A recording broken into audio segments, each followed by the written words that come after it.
Where have you come from? Clash of Clans, comic books, or a movie based on the setting of Norse mythology? Well, it doesn't matter, because all of them discuss this one creature that is quite significant in the Norse writings, a Valkyrie.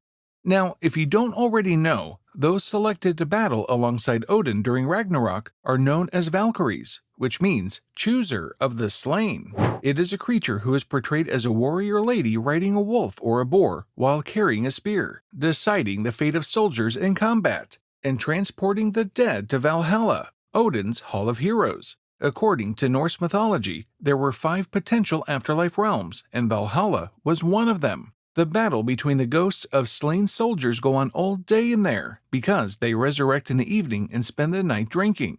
Now, although it may have started out as just another name for the afterlife, and was originally intended to be a huge battlefield, Valhalla eventually transformed into a Hall of Heroes, who are not only led there after death by the Valkyries, but are then served by them once they have become Einarhar, or the Army of One, a hero who can handle any situation. Therefore, the Valkyries not only serve as the fates who decide who survives and who perishes in battle, but they also serve as the guide to the afterlife, who provides for and tends to the souls once they have entered Odin's Hall, sometimes even having romantic relationships with both of them and living humans. The Valkyries are Odin's devoted warriors who will probably perish in combat during Ragnarok, the twilight of the gods, alongside him, Thor, the Valhalla heroes, and many more. And those who die in battle and are chosen by the Valkyrie and who are allied with the Aesir Gods of Asgard will experience this vision of heaven. Another contender for the role of the Valkyrie is Freya,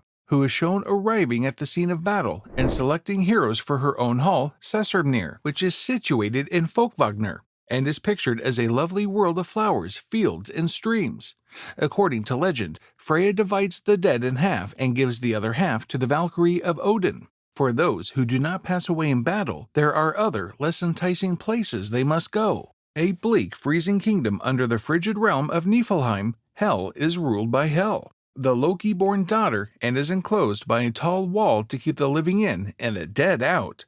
The goddess who drowns sailors holds their souls in the realm of Ran, a gloomy maze of caves at the bottom of the sea. The last place a person could end up was in their grave or burial mound, where they could continue to live out their lives as normal by eating, drinking, watching the sunset, and doing whatever else they pleased. However, if they were upset for any reason, or were just naturally inclined to mischief, they could also roam the neighborhood as ghosts and cause mischief. A person's burial mound in their own business, and neither Hel nor Ran appear to make an effort to draw visitors to their domains. Instead, they only hold those who knock on their door. Only the realms associated with the dead who pass away in battle have someone to console and guide them from this world to the next, and in both cases, that someone is a woman dressed as Shield Maiden, a transformational entity that gives the dead person's soul the ability to leave the known world behind and embrace new possibilities. Aside from their function as a guide and solace for the fallen, Valkyries are frequently linked to transformation, as they dutifully obey Odin's commands.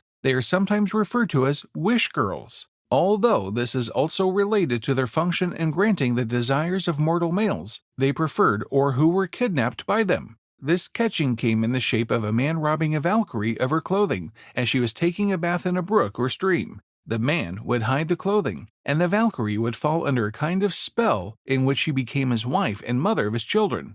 If she found her clothing, she would disappear, forcing the guy to go on a quest to find her, carry out one or more difficult feats to establish his value, and win her back. As a result, he would evolve from a regular man to a hero. The Valkyries also link to the ability of second sight, divination, and flight, a form of transformation by their association with birds, particularly ravens. Although the number of Valkyries is recorded as 9, 12, 13, or 300, it appears that there was no official count.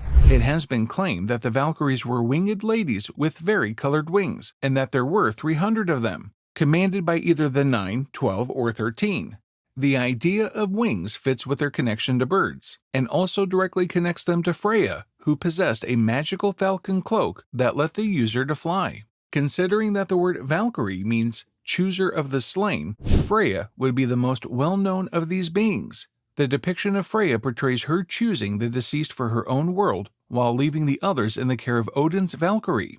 She resembles a chief Valkyrie who can command the others in many ways. In this role, Freya might be viewed as a form of death goddess, or as equal to the Norns who control mortal destiny. She could have formerly stood in for war or death in battle. Her relationship with those who die in combat is considered to correspond to the Norse idea of death, as leading to fresh life and rebirth, not the end of anything, but part of a beginning.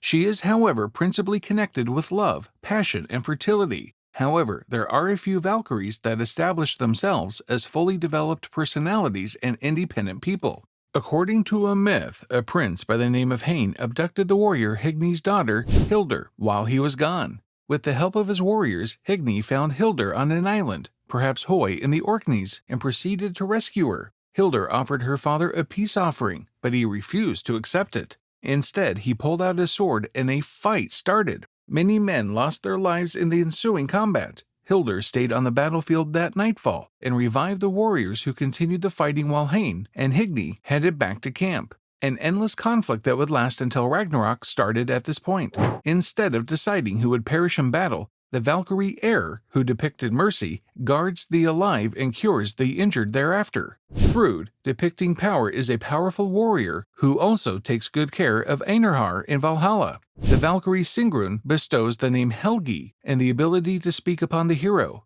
In contrast to many other poetry, the Helgi poems actually highlight the Valkyrie's transforming function more strongly. However, Brynhild of the Volsunga saga is the most well-known Valkyrie and the protagonist of Richard Wagner's operatic cycle, The Ring of the Nibelungen. She is turned mortal, but into a profound slumber, and surrounded by a ring of fire after defying Odin by refusing to do his will. She remains there until a hero rescues her and is therefore famous for serving as the model for the Sleeping Beauty fairy story. Sigurd, the hero, saves her, presents her with a ring, and makes a marriage proposal, but only after first making his way to King Giuki's court. Giuki's wife is a sorceress who gives Sigurd a potion, making him forget Brynhild, because she wants him to marry her daughter Gudrun, also possibly a Valkyrie. Then, Brynhild is saved by a man she mistakenly thinks is Gunnar, Gudrun's brother, but Gunnar was hesitant to enter the Ring of Fire, so Sigurd shapeshifts as Gunnar to save her. After getting into a fight with Gudrun, she marries Gunnar, but later discovers the truth and becomes furious that Sigurd forgot about her and wed someone else. She kills him and his son and then leaps into his funeral pyre and dies. And that is about it for Valkyries. Let us know your thoughts on them down in the comments below. And if you're watching this video, make sure you hit the like and subscribe button so you don't miss out on our future uploads. We'll see you next time with another amazing story. Until then, stay mythical.